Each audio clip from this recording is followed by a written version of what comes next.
Good morning. आप सभी का स्वागत है हमारे YouTube channel science education hub पर। आज अपने साइंस या बायोलॉजी के बहुत ही महत्वपूर्ण टॉपिक अंतःस्रावी तंत्र पर विस्तृत रूप से अध्ययन करेंगे।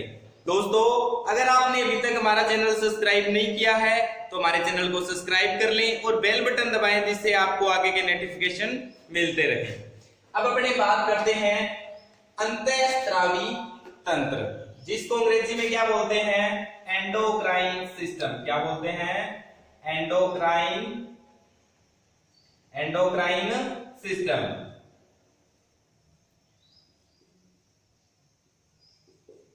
अंतःस्रावी तंत्र, जिसको अंग्रेजी में क्या बोलते हैं? Endocrine system. सबसे पहले अपने समझते हैं कि ये अंतःस्रावी तंत्र होता क्या है।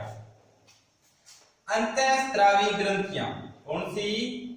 अंतःस्रावी ग्रंथियां आपस में मिलकर, अंतःस्रावी ग्रंथियां आपस में मिलकर क्या बनाती है? अंतःस्रावी तंत्र या एंडोक्राइन सिस्टम। अब अपने बात करते हैं कि ये जो अंतःस्रावी ग्रंथियां होती क्या है। अंतःस्रावी ग्रंथियां ऐसी नलिका विहीन ग्रंथियां, नलिका विहीन ग्रंथियां जो हार्मोन को सीधा रक्त में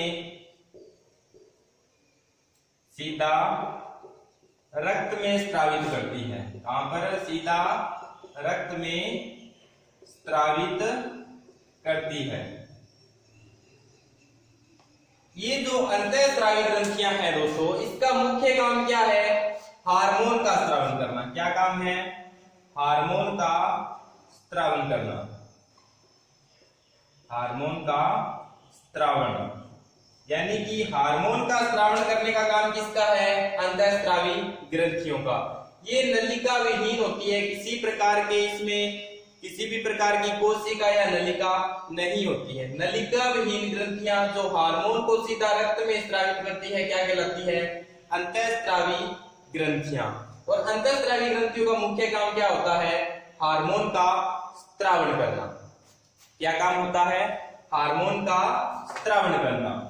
हमारे शरीर के अंदर महत्वपूर्ण जो जितनी भी अंतःस्रावी ग्रंथियां पाई जाती है उनको अपने डिटेल से अध्ययन करेंगे। सबसे पहले आप देखिए, आपको यहाँ पर सामने दिखाई दे रही है दोस्तों अंतःस्रावी ग्रंथियां, इधर नर की और उधर मादा की। देखिए हाइपोथैलेमस, ध्यान से देखो, हाइपोथैलेमस, पीनियल ग्रंथि, पीयूष ग्रंथि, थायराइड ग्रंथि, इसको क्या बोलते हैं हिंदी में? अवतु ग्रंथि, परावतु ग्रंथि, थाइमस ग्रंथि, अग्नाशय ग्रंथि, एड्रिनल ग्रंथि, वृषण ग्रंथि। उधर देखिए आपको दिखाई दे रहा है अंडाशय, महिला के अंदर। बस इसमें डिफरेंस अपने अंतःस्रावी ग्रंथियों में दो ही करेंगे। महिला में बाकी सारी, महिला और पुरुष में अंतःस्रावी ग्रंथियां बाकी सारी समान पाई जाती है, लेकिन पुरुष में वृषण पाए जाते हैं और महिला में अंडाशय पाए जाते हैं। इनको अपने डिटेल से अध्ययन करते हैं। देख लिया दोस्तों आपने डायग्राम, कहां पर कौन सी ग्रंथि पाई जाती है? Very good. अब अपने एक एक करके इसका अध्ययन करेंगे। सबसे पहली ग्रंथि है दोस्तों अंतःस्रावी ग्रंथि हाइपोथैलेमस। कौन सी है? हाइपोथैलेमस। ये जो हाइपोथैलेमस ग्रंथि है ये कहां पर पाई जाती है दोस्तों? दिमाग में। कहां पाई जाती है? दिमाग के अंदर। इसके दो हार्मोन निकलते हैं। कितने प्रकार के हार्मोन निकलते हैं? दो प्रकार के हार्मोन निकलते हैं। कितने प्रकार के हार्मोन निकलते हैं? दो प्रकार के। कौन कौन से? एक तो निकलते हैं दोस्तों मोचक हार्मोन। कौन से निकलते हैं? मोचक हार्मोन। और दूसरे निकलते हैं दोस्तों निरोधी हार्मोन। कौन से? निरोधी हार्मोन। हाइपोथैलेमस से कितने हार्मोन निकलते हैं? दो प्रकार के, एक तो मोचक हार्मोन और दूसरा निरोधी हार्मोन। जितनी भी अंतःस्रावी ग्रंथियां हैं उस पर कंट्रोल कौन सी करती है? हाइपोथैलेमस। हाइपोथैलेमस। अब ये मोचक क्या करते हैं दोस्तों, हार्मोन को प्रेरित करते हैं, हार्मोन को निकलने के लिए प्रेरित करते हैं, हार्मोन को प्रेरित करते हैं, हार्मोन को प्रेरित करते हैं। लेकिन निरोधी हार्मोन क्या करते हैं, हार्मोन को रोकते हैं। ये क्या काम करते हैं, हार्मोन को रोकने का काम करते हैं। हाइपोथैलेमस से कितने प्रकार के निकले हार्मोन, 2 प्रकार के। पहला मोचक हार्मोन, ये तो हार्मोन को निकलने के लिए प्रेरित करते हैं, और दूसरा निरोधी हार्मोन जो हार्मोन को रोकने का काम करते हैं। और पीयूष ग्रंथि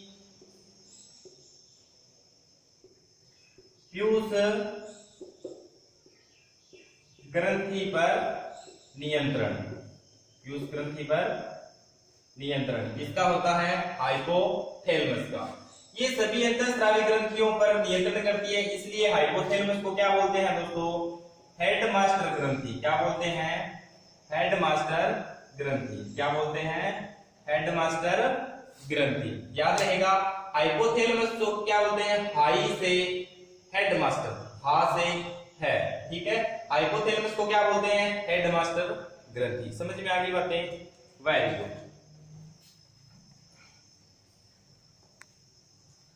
अब आपने बात करते हैं दोस्तों दूसरी अंतःस्रावी ग्रंथि, जिसका क्या नाम है, पीयूष ग्रंथि। क्या नाम है, पीयूष ग्रंथि, जो कहां पर पाई जाती है दोस्तों, मस्तिष्क में। कहां पाई जाती है, मस्तिष्क या दिमाग के अंदर।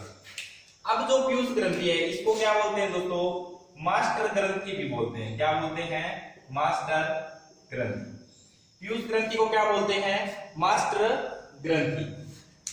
अब इससे जो हार्मोन निकलते हैं वो इंपॉर्टेंट है दोस्तों। पीयूष ग्रंथि से कौन कौन से हार्मोन निकलते हैं, एक तो निकलता है वृद्धि हार्मोन। कौन सा, वृद्धि हार्मोन। इसका क्या नाम होता है दोस्तों, सोमेटोट्रोपिन। और क्या नाम होता है, सोमेटोट्रोपिन।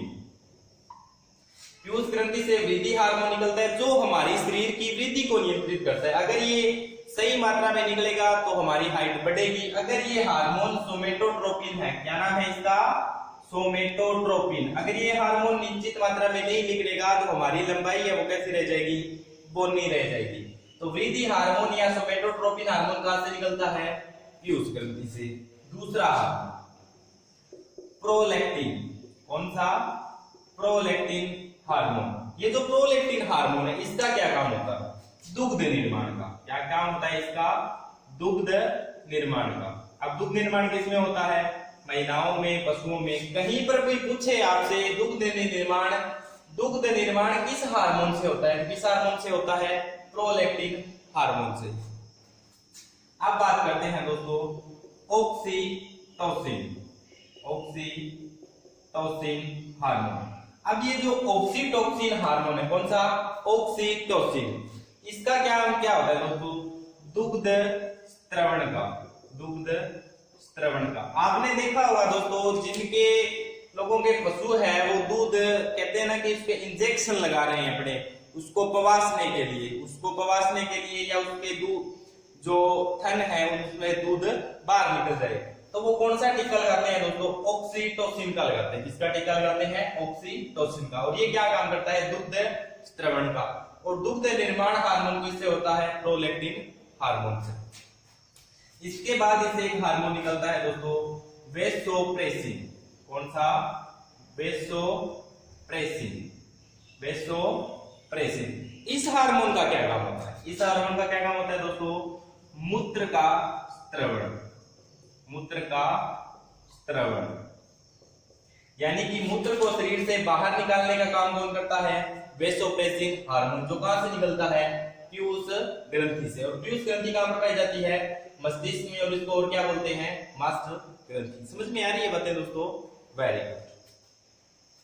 अब बात करते हैं तीसरी अंतःस्रावी, जिसको क्या बोलते हैं दोस्तों, पीनियल ग्रंथि। क्या बोलते हैं, तीसरी ग्रंथि का क्या नाम है, पीनियल ग्रंथि, पीनियल ग्रंथि।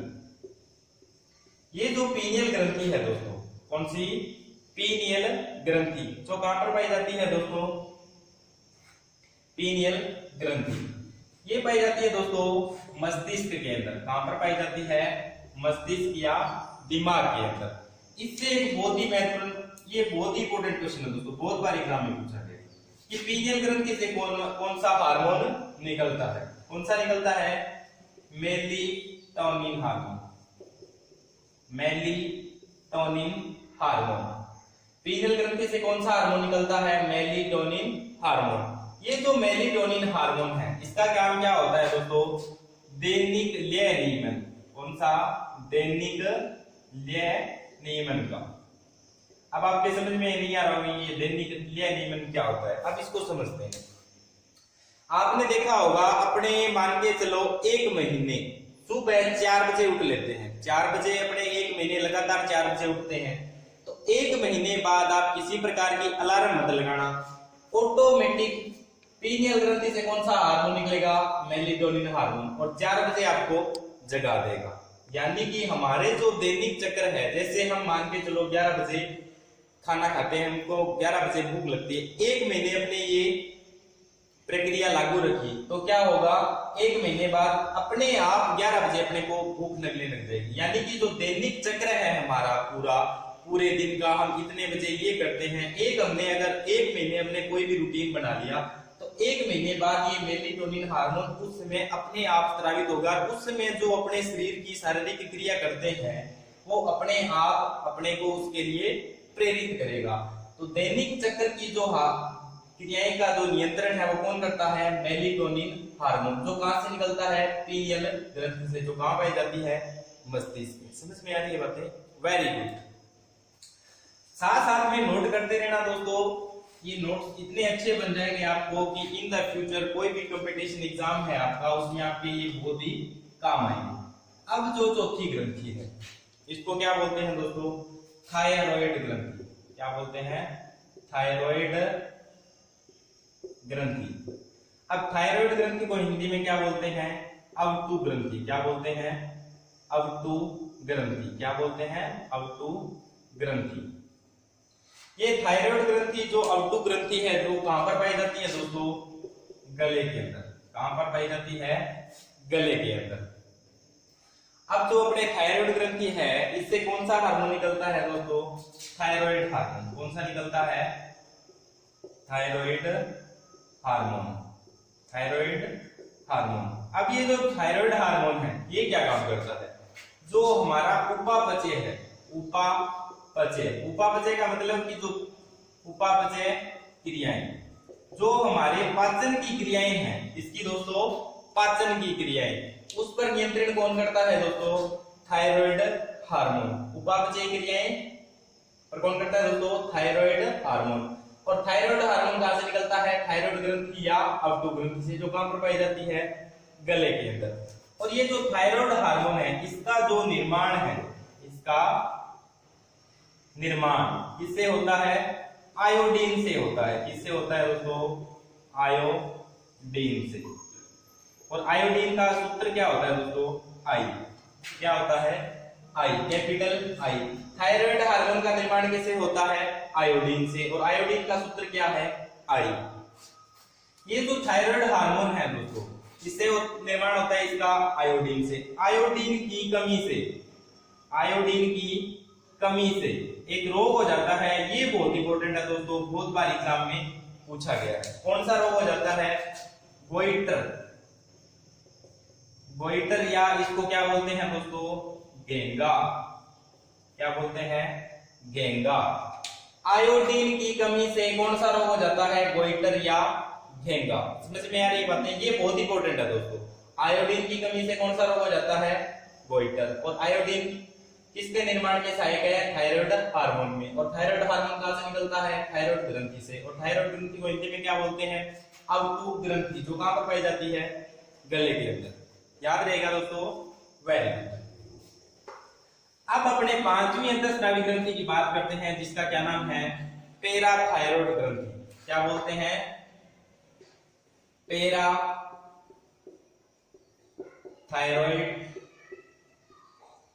ग्रंथि। कौन सी, पैराथायरॉइड ग्रंथि। इसको हिंदी में क्या बोलते हैं दोस्तों? पराअवटु ग्रंथि। क्या बोलते हैं? पराअवटु ग्रंथि भी बोलते हैं। इससे कौन सा हार्मोन निकलता है? इससे दोस्तों हार्मोन निकलता है पैराथार्मोन। कौन सा हार्मोन निकलता है इससे? पैराथार्मोन। कौन सा हार्मोन निकलता है पैराथायराइड ग्रंथि से? Parathormone hormone. अब ये जो पैराथार्मोन है इसका क्या काम होता है? कैल्शियम, हमारा जो शरीर है उसमें कैल्शियम तथा फास्फेट का नियंत्रण करता है। इसका कैल्शियम तथा फास्फेट का नियंत्रण। और ये जो पैराथायराइड ग्रंथि कहां पाई जाती है दोस्तों? थायराइड ग्रंथि के जस्ट पीछे। और जो कहां पाई जाती है दोस्तों? गले के अंदर। पैराथायराइड ग्रंथि जिसको क्या बोलते हैं? पराअवटु ग्रंथि। इससे कौन सा हार्मोन निकलता है? Parathormone hormone. इसका काम क्या होता है? कैल्शियम तथा फास्फेट का शरीर में नियंत्रण करना होता है, इसकी मात्रा का नियंत्रण। अब ये जो पैराथार्मोन हार्मोन है इसकी कमी से एक रोग हो जाता है। इसकी कमी से कौन सा रोग हो जाता है दोस्तों? टिटेनी रोग हो जाता है। कौन सा? टिटेनी। पैराथार्मोन हार्मोन की कमी से कौन सा रोग हो जाता है? टिटेनी रोग। समझ में आ रही है बातें? Very good. अब अपने छठी जो अंतःस्रावी ग्रंथि है उसका क्या नाम है दोस्तों? थाइमस ग्रंथि। क्या नाम है दोस्तों? थाइमस ग्रंथि। थाइमस ग्रंथि। ये जो थाइमस ग्रंथि है दोस्तों ये बच्चों में तो विकसित होती है। कहां, किसमें विकसित होती है? ये बच्चों में विकसित होती है। बच्चों में विकसित होती है, लेकिन यौनारंभ में सिकुड़ जाती है। यौनारंभ में सिकुड़ जाती है। ये जो थाइमस ग्रंथि है दोस्तों इससे एक हार्मोन निकलता है। कौन सा हार्मोन निकलता है? Peptide hormone. कौन सा निकलता है? Peptide hormone. थाइमस ग्रंथि ये किसमें विकसित होती है? बच्चों के अंदर। ये बहुत बार पूछा गया है दोस्तों कि थाइमस ग्रंथि किसमें विकसित होती है? बच्चों के अंदर विकसित होती है, लेकिन यौनारंभ जब बच्चे जवान हो जाते हैं 18 साल से ऊपर, तो उसमें क्या होती है? ये थाइमस ग्रंथि है वो सिकुड़ जाती है। थाइमस ग्रंथि से कौन सा हार्मोन निकलता है? Peptide hormone. कौन सा निकलता है दोस्तों? Peptide hormone. समझ में आ रही है दोस्तों? Very good. अब बात करते हैं दोस्तों अपने सातवीं अंतःस्रावी ग्रंथि जिसका क्या नाम है? अग्नाशय। क्या नाम है? अग्नाशय। अग्नाशय। समझ में आ रही है बातें दोस्तों? अग्नाशय से दोस्तों दो हार्मोन निकलते हैं। कितने हार्मोन निकलते हैं? दो हार्मोन। ये जो अग्नाशय ग्रंथि है दोस्तों इसमें एक लैंगरहैंस का द्वीप पाया जाता है। कौन सा? लैंगरहैंस द्वीप। कौन सा पाया जाता है इसमें? लैंगरहैंस द्वीप। इसमें दोस्तों एक तो होती है एल्फा सेल, एल्फा कोशिका। कौन सी होती है? एल्फा कोशिका। और एक होती है बीटा कोशिका। कौन सी होती है? एल्फा कोशिका और बीटा कोशिका। अग्नाशय से दो हार्मोन निकलते हैं। इसमें एक लैंगरहैंस द्वीप पाया जाता है जिसमें एक तो होती है एल्फा कोशिका और एक होती है बीटा कोशिका। एल्फा कोशिका से हार्मोन निकलता है उसे बोलते हैं ग्लूकोन हार्मोन। क्या बोलते हैं? ग्लूकोन हार्मोन। क्या बोलते हैं? ग्लूकोन हार्मोन। और ये जो बीटा कोशिका है इससे बहुत ही इंपॉर्टेंट निकलता है दोस्तों हार्मोन जिसका क्या नाम है? Insulin hormone. क्या नाम है इसका? Insulin hormone. अग्नाशय ग्रंथि जिसमें लैंगरहैंस के द्वीप पाए जाते हैं, जिसमें एक तो पाई जाती है एल्फा और दूसरी पाई जाती है बीटा कोशिका। एल्फा कोशिका से कौन सा हार्मोन निकलता है? ग्लूकोन हार्मोन। और इससे कौन सा निकलता है दोस्तों? Insulin hormone. अब ये जो ग्लूकोन हार्मोन है ये क्या करता है? ग्लाइकोजन को किस में बदलता है? ग्लूकोज के अंदर। जो ग्लूकोन हार्मोन है वो ग्लाइकोजन को ग्लूकोज में परिवर्तित करता है, लेकिन इंसुलिन का इसका ठीक उल्टा काम होता है। ये क्या करता है? ग्लूकोज को ग्लाइकोजन में बदलता है। किसमें बदलता है? ग्लाइकोजन के अंदर।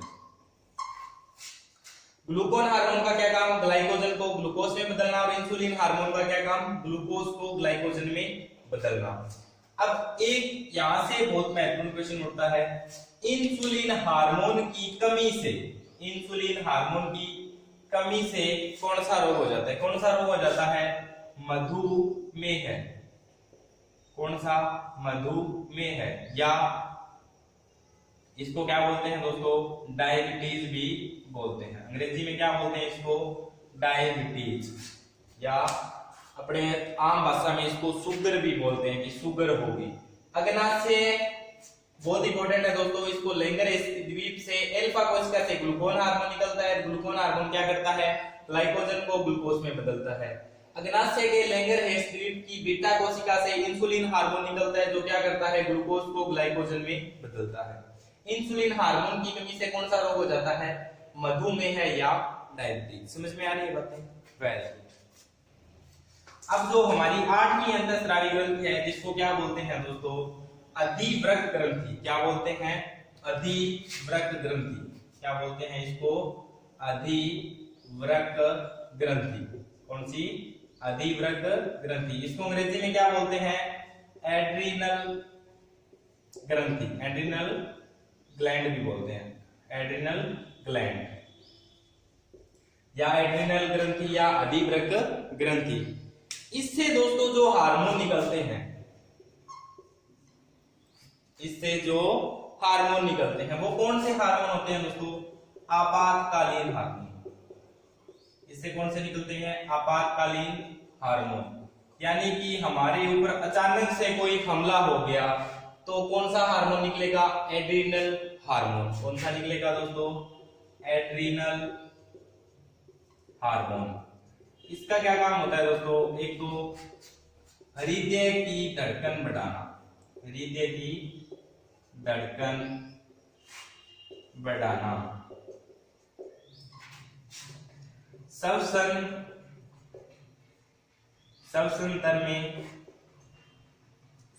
दर बढ़ाना, आंख की पुतलियों को सिकोड़ना, आंख की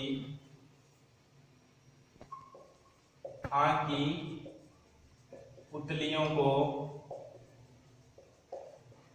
सिकोड़ना। आपातकालीन हार्मोन, ये बहुत बार पूछा गया दोस्तों। आपातकालीन हार्मोन कहां से निकलता है? अधिवृक्क ग्रंथि या एड्रिनल ग्रंथि से। समझ में आ रही है बातें दोस्तों? Very good. अब इसके बाद जो 8वीं ग्रंथि है जो पुरुष में पाई जाती है, जिसका क्या नाम है दोस्तों? वृषण। क्या बोलते हैं जिसको? वृषण। और अंग्रेजी में क्या बोलते हैं दोस्तों इसको? टेस्टिस। क्या बोलते हैं? टेस्टिस। जो अपनी 8वीं ग्रंथि है अंतःस्रावी ग्रंथि, उसका क्या नाम है? वृषण। क्या नाम है? वृषण। अब वृषण से दोस्तों एक महत्वपूर्ण हार्मोन निकलता है, जिसका क्या नाम है? टेस्टोस्टेरोन। क्या नाम है दोस्तों? टेस्टोस्टेरोन। वृषण से कौन सा हार्मोन निकलता है? टेस्टोस्टेरोन। इसका जो मुख्य काम क्या होता है दोस्तों? एक तो होता है शुक्राणु निर्माण। ये पहले तो वृषण पाए किसमें जाते हैं दोस्तों? नर के अंदर पाए जाते हैं। और कितने पाए जाते हैं? एक जोड़ी या 2। ठीक है दोस्तों। अब वृषण से कौन सा हार्मोन निकलता है? Testosterone hormone. इसका मुख्य काम क्या होता है? एक तो शुक्राणु बनाना या शुक्राणु निर्माण। शुक्राणु निर्माण का काम किसका है? टेस्टोस्टेरोन हार्मोन का। अब ये जो वृषण है दोस्तों, इसका और क्या? टेस्टोस्टेरोन हार्मोन का और का क्या होता है? नर द्वितीयक लैंगिक लक्षणों का विकास। नर में द्वितीयक लैंगिक लक्षणों का विकास। टेस्टोस्टेरोन, नर में द्वितीयक लैंगिक लक्षणों का विकास। अब आपके दिमाग में प्रश्न उठ रहा होगा कि ये द्वितीयक लैंगिक लक्षण होते क्या हैं? जैसे ही बच्चा अपने जो नर है, इसकी जो उम्र कितनी होती है? 13 से 15 वर्ष।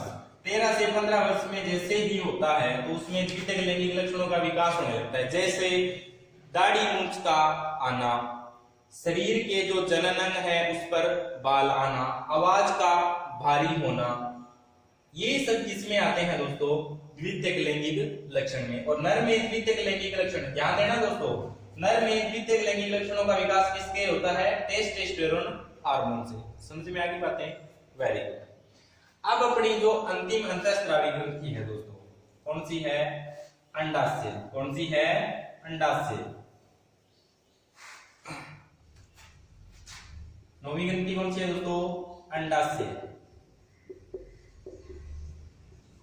ये कहां पर पाई जाती है दोस्तों? मादा या महिला के अंदर। कितने पाए जाते हैं? एक जोड़ी। अंडाशय कहां किसमें पाए जाते हैं? मादा या महिला के अंदर। कितने पाए जाते हैं?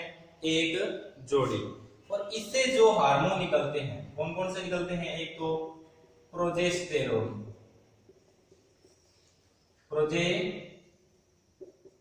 प्रोजेस्टेरोन, और दूसरा कौन सा निकलता है दोस्तों? एस्ट्रोजन।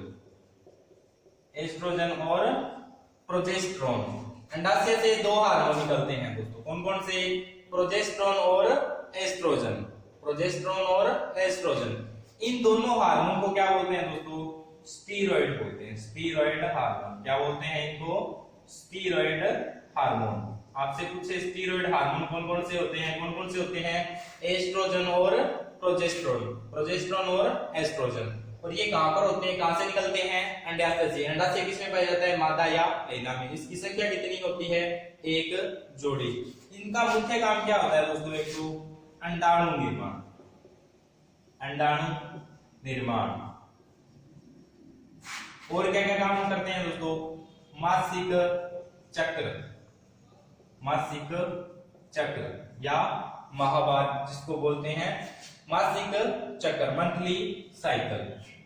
अंडाणु निर्माण और मादा द्वितीयक लैंगिक लक्षणों का विकास। मादा द्वितीयक लैंगिक लक्षणों का विकास। अंडाशय से दो प्रकार के हार्मोन निकलते हैं, कौन कौन से? प्रोजेस्टेरोन और एस्ट्रोजन। और ये प्रोजेस्टेरोन और एस्ट्रोजन दोनों को सामूहिक रूप से क्या बोलते हैं? Steroid hormone.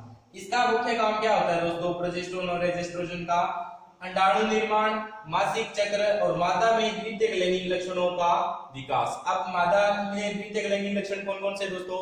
आवाज का बदलना, जो महिला में स्तनों का बढ़ना, जनन अंगों पर बाल उगना और मासिक चक्र स्टार्ट होना, ये सब किसके द्वारा होता है? प्रोजेस्टेरोन और एस्ट्रोजन, प्रोजेस्टेरोन और एस्ट्रोजन हार्मोन के कारण। और ये जो कहां से निकलते हैं? अंडाशय से। ये थी दोस्तों अपनी आज की बहुत ही महत्वपूर्ण अंतःस्रावी ग्रंथियां। हमारे शरीर में जितनी भी अंतःस्रावी ग्रंथि पाई जाती है उनको अपने विस्तार पूर्वक अध्ययन कर लिया। अगर दोस्तों आपको हमारी वीडियो अच्छी लगी तो वीडियो को लाइक करें, ज्यादा से ज्यादा इसको दोस्तों अपने दोस्तों में और ग्रुप्स में शेयर करें। और आपने अभी तक हमारा चैनल सब्सक्राइब नहीं किया है तो हमारे चैनल को सब्सक्राइब कर लें और बेल बटन दबाएं, जिससे आपको आगे के नोटिफिकेशन मिलते रहें। धन्यवाद।